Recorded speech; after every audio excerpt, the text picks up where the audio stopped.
Hello everyone, this is future global सारांश Gupta.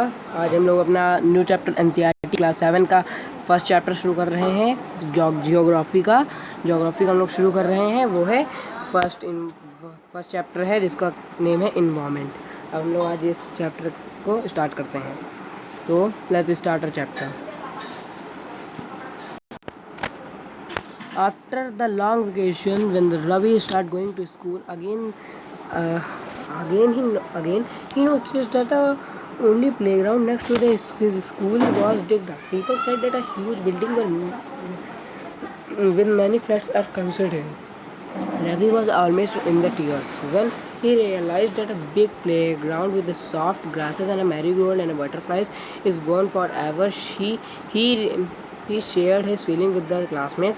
In the assembly, the principal too sadly observed, see how the environment is changing.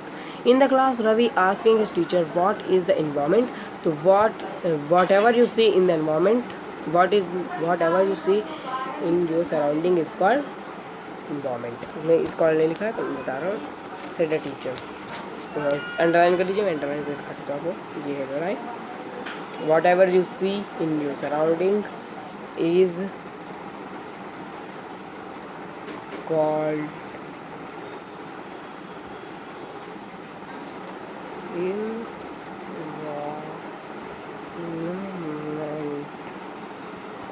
Environment. ठीक है friends, ठीक, environments.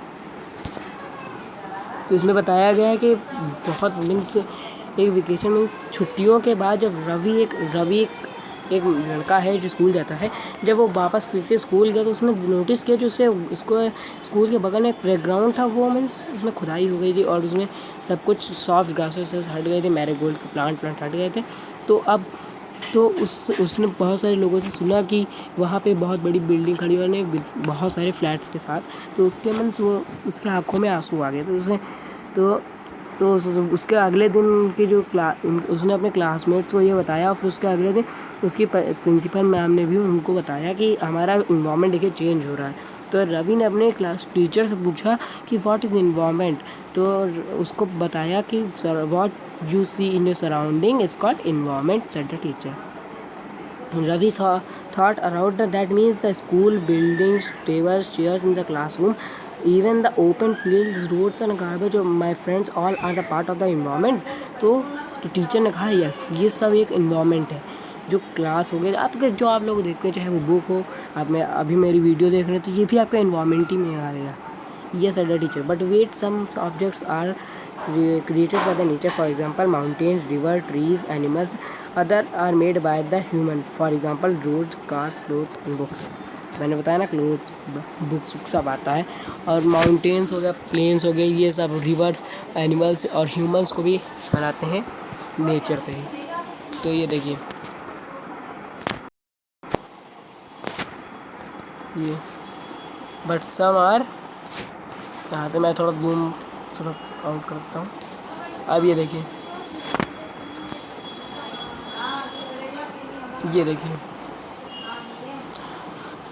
Now work in pair, make a list with the classmate sitting next to you for a creation of nature and by human. अब आप लोग अपने class में कुछ mats के साथ या फिर आप इस समय लॉकडाउन में अकेले हो तो आप लोग अपने हिसाब से एक लिस्ट बनाइए जो नेचर से हो और एक साइड जो ह्यूमन से बनाई हो। उसके फ्रेंड्स जो हैं Ravi, Paramjit, Jasmi, Mustafa, Asha were all excited about to making the list. Why are environment is changing, asked Iqbal. तो इनके फ्रेंड्स हैं रवि के और वो लोग लिस्ट बनाने जा रहे हैं। और एक इकबाल है, उसने पूछा कि ये इन्वायरमेंट चेंज क्यों हो रहा है।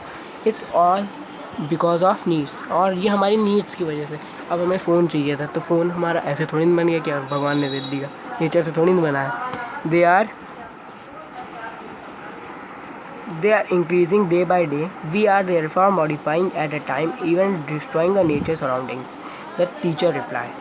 तो जो हमारा चेंज इस वजह से हो रहा है क्योंकि हमारी नीड्स की वजह से, कि हमें हर एक चीज़ चाहिए, एसी चाहिए, कूलर चाहिए, घर चाहिए, हर चीज़ चाहिए। अब हमको ऐसा तो है नहीं कि हमको नेचर का कुछ नहीं चाहिए। अब आप लोग सोचो कि नेचर का हमको चाहिए नहीं तो ऐसा हो नहीं सकता। और मॉडिफाई हम लोग करते हैं, हर चीज़ को नई नई चीज़ों में बनाने की कोशिश करते हैं, तो इससे नेचर भी डिस्ट्रॉय, ख़राब हुआ करता है। और जो टीचर ने इसको बताया अब इसका भी दो पार्ट्स होते हैं, बायोटिक और एबायोटिक। ये हो गया, ये एक ऐसी चीज़ है जैसे बायोटिक होता है वो लिविंग वर्ड्स का होता है, जैसे हम लोग हो गए, एनिमल्स हो गए, प्लांट्स हो गए, इन सब का लिविंग वर्ड जो होता है उसको बायोटिक कहते हैं। उसको कहते थे बायोटिक। और इसी का इससे उल्टा जो होता है जिसमें नॉन लिविंग, जैसे होता है कूलर हो गया, एसी हो गया, मोबाइल हो गया, ये सब हो गया, इसको एबायोटिक कहते हैं, एबायोटिक। ठीक है। From the above conversation, you understand that people, place, people, things, nature are surrounded by any living organism is called environment। तो इसमें बता रहे हैं जो आप जो चीज़ देखते हैं, प्लेस देखते हैं, जगह देखते हैं, जो इंसानों को देखते हैं, अपने आसपास का इन्वायरमेंट देखते हैं, अपने इकोनॉमिक और रिलीजन जो होता है उन सबको देखते हैं। इसमें लिखा है कैसे कैसे होता है। आप अपने इंडिविजुअल फैमिली को देखते हैं, कमेटी आपकी कैसी, रिलीजन आप लोग देखते हैं, एजुकेशन आपको कैसी मिल रही, और पॉलिटिकल आपको, ये सब देखते हैं, तब आपका नेचर बनता है। आपका नेचर कैसा है, आप आसपास में आप रहते हैं, सबको सही नहीं चलता हो, लड़ाई होती तो आप लड़ाई की जैसे काम करेंगे, फिर हर चीज़ में आपका नेचर बन जाएगा उस तरह। It is a combination of nature and a human made phenomena. अब ये जो होता है ये ह्यूमन से भी और उससे क्या कहते हैं, ह्यूमन से भी, नेचर से जो बनता है उसको फिनोमिना होता है। इसका फिनोमिना होता है environment. While the natural environment refer to plant biotic and abiotic condition except of the earth. मैंने जो भी बताया वही था, अब इसमें वो बताया गया है। हम लोग आगे बढ़ते हैं।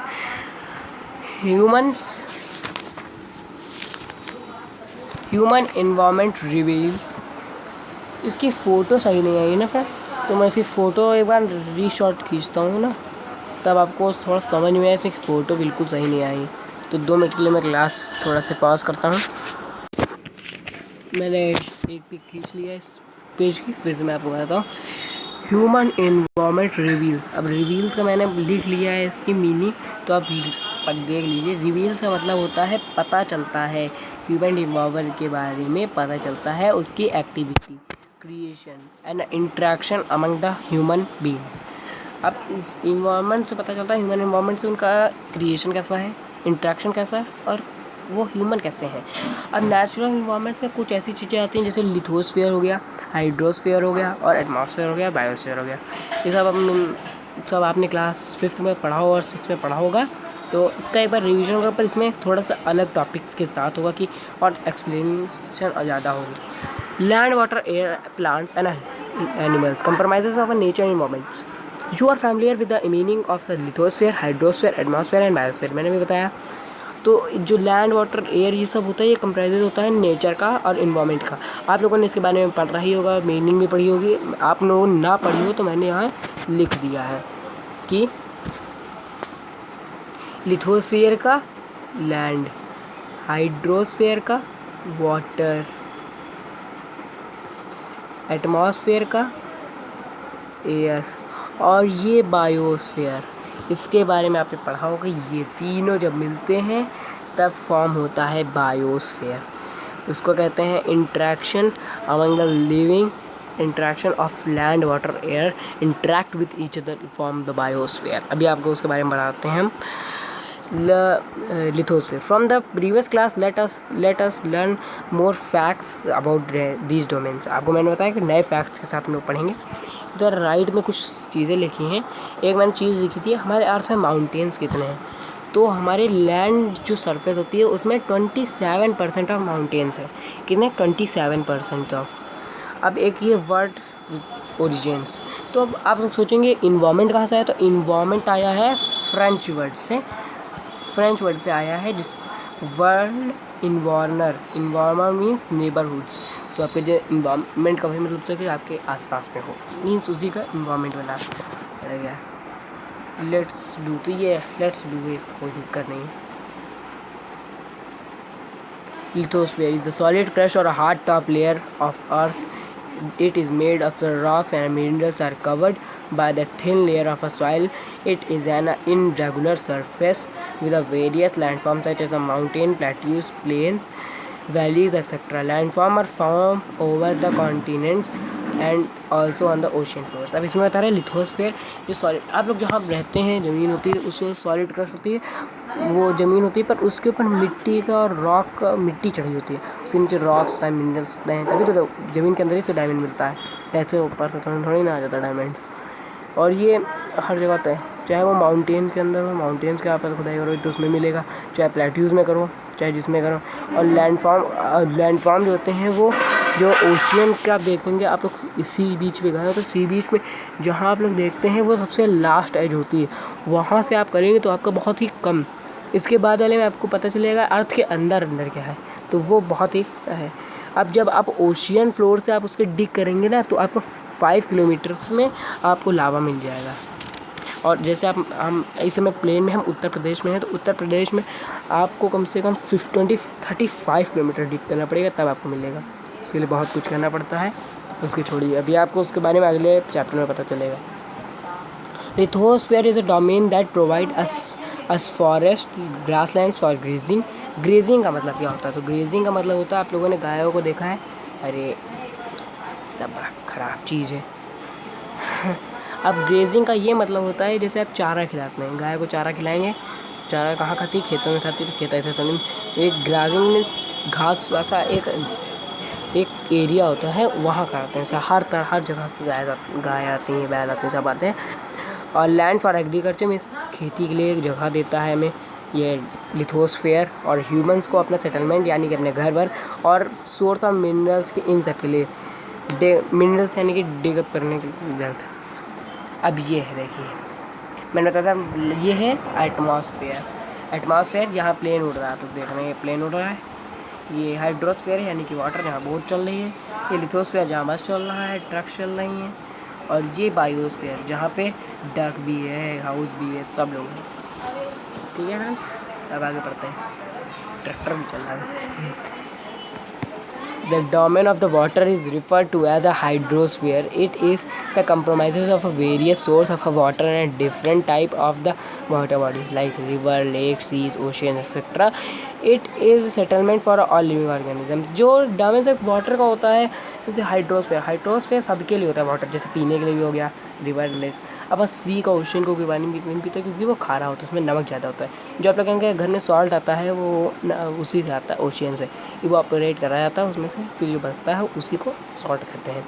अब एटमॉस्फेयर, और ये वाटर सबके सेटलमेंट के लिए बहुत ही वो भी एसेंशियल भी। The atmosphere is the टिनी layer of the the air that surround earth. The gravitational force of the earth hold the atmosphere around it. It protect us from the harmful rays of sun. लिखा नहीं है, मैंने बिना पढ़े बता दिया, पता नहीं यही दिखाओ। जो एटमॉस्फेयर एक ऐसे टीनी और खूब लंबी लेयर होती है जो अर्थ की ग्रेविटेशनल फोर्स को अपने बहुत काबू में रखती है। और एटमॉस्फेयर एक ऐसी चीज़ भी है जो हमें ये सन के हार्मफुल रेजेस से भी बचाती है। ये देखिए लिखा भी है शायद, from the harmful rays and securing heat of the sun. देखा, जो मैंने बताया वही था। अब हार्मफुल रेजेस कहेंगे, आपको हार्मफुल रेजेस तो आती हैं, तो वो कौन सी लेयर होती है जो इसे रोकती है? उसे कहते हैं ओजोन लेयर। उसे कहते हैं OZONE। स्पेलिंग शायद गलत है, मुझे पता नहीं वैसे। It consists of a number of gases, dust and a water vapor. It changes in the atmosphere, protect change in the weather and change climates. अब यही एटमॉस्फेयर बहुत सारी गैसेस भी अपने अंदर रखती है, डस्ट भी रखती है, वाटर वेपर भी। और ये जो है इसमें क्लाइमेट और वाटर भी चेंज हुआ करते हैं। जैसे कल की डेट क्या थी? 27 है, कल 26 की डेट है।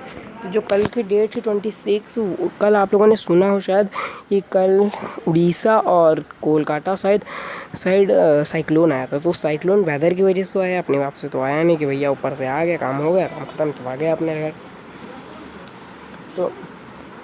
तो वो क्लाइमेट और वेदर की वजह से। अब आप ये तो सोचोगे नहीं कि साइक्लोन हमारे उत्तर प्रदेश में आ जाए, कोई वो तो है नहीं कि हमारे साइड एरिया हो, है ना, कोई वो तो है नहीं जगह की जहाँ से हमारे साइड वो आ जाए सब कुछ। Plants and animal kingdom together make a biosphere, जैसे मैंने भी बताया, जहाँ of a living world. It is in the narrow zone of the earth where the land, water, air interact with each other and support to life. देखा, जो मैं बताया वही चीज़ आपको दिखाया इधर, तो वही चीज़ है।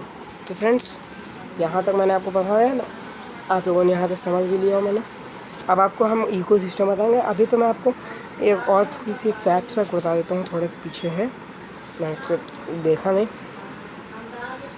ये लेट्स डू वगैरह जरूर आता है, लेट्स डू नहीं मुझे पसंद आता, अरे तो साइंस चैप्टर है इन। ये देखिए, हमने ये पढ़ा ही नहीं, पेज छोड़ दिया हम लोगों ने, ये पढ़ा ही नहीं। ये आप लोग देखिए चीज़ें, अरे समय पढ़ते हैं।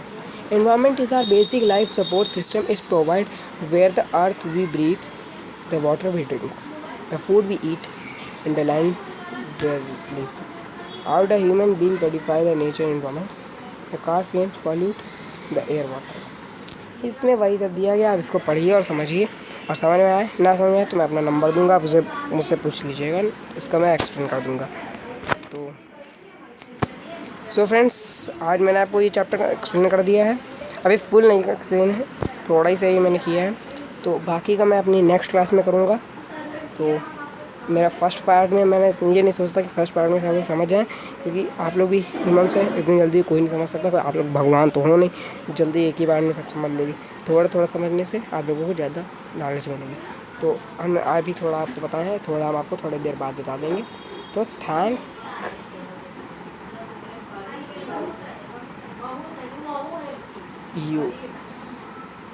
You friends. तो अब हम लोग मिलते हैं बाद में। Thank you, have a nice day, be safe and be healthy. Thank you, और लाइक से and please like share and comment to my channel. Thank you.